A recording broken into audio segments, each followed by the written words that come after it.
Amazon is making their first moves to take over Africa, opening up sales and distribution in South Africa, promising a unified marketplace for African businesses to sell their products. But is this a good thing for Africa, or is this going to further cement Western control of the continent and drive African businesses to bankruptcy?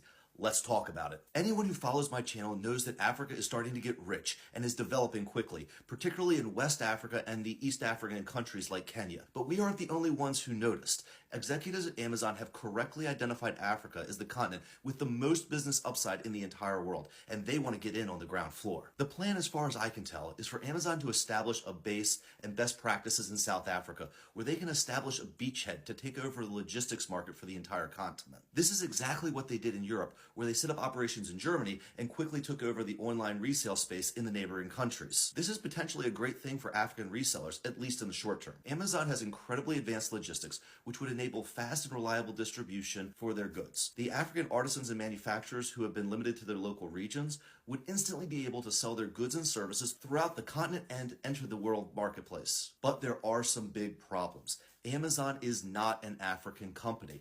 Any profit that Amazon generates would not be kept in Africa. They would be transferred to the Western world. And if history is any indication, Amazon would set up their business structures in a way that they would pay little or no taxes to the African countries.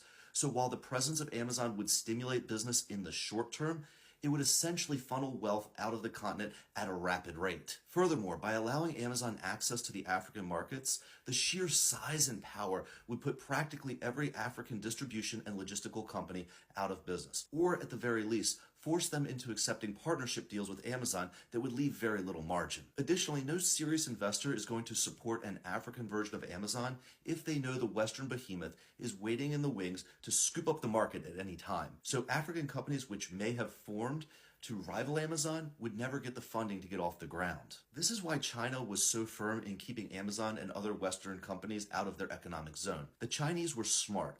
They learned what the Western companies were doing well, but then they made sure they created a Chinese equivalent. That's why instead of Amazon, they have Alibaba. Instead of Facebook, they have WeChat. And instead of Google, they have Baidu.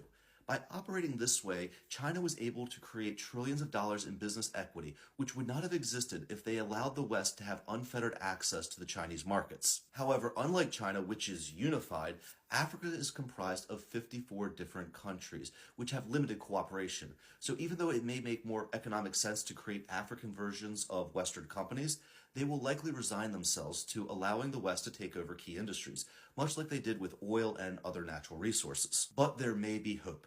African leaders have been pushing for greater unity and economic solidarity. The Ivory Coast and Ghana have banded together to increase their share of the cocoa market. Zimbabwe and Nigeria have united to control the lithium industry, and Rwanda and Kenya have made a push for visa-free travel on the African continent. So it's not out of the realm of possibility that Africa can make the right moves to ensure they maintain their business equity. But I want to know what you guys think. Is it a good thing if the West brings their businesses and best practices to Africa?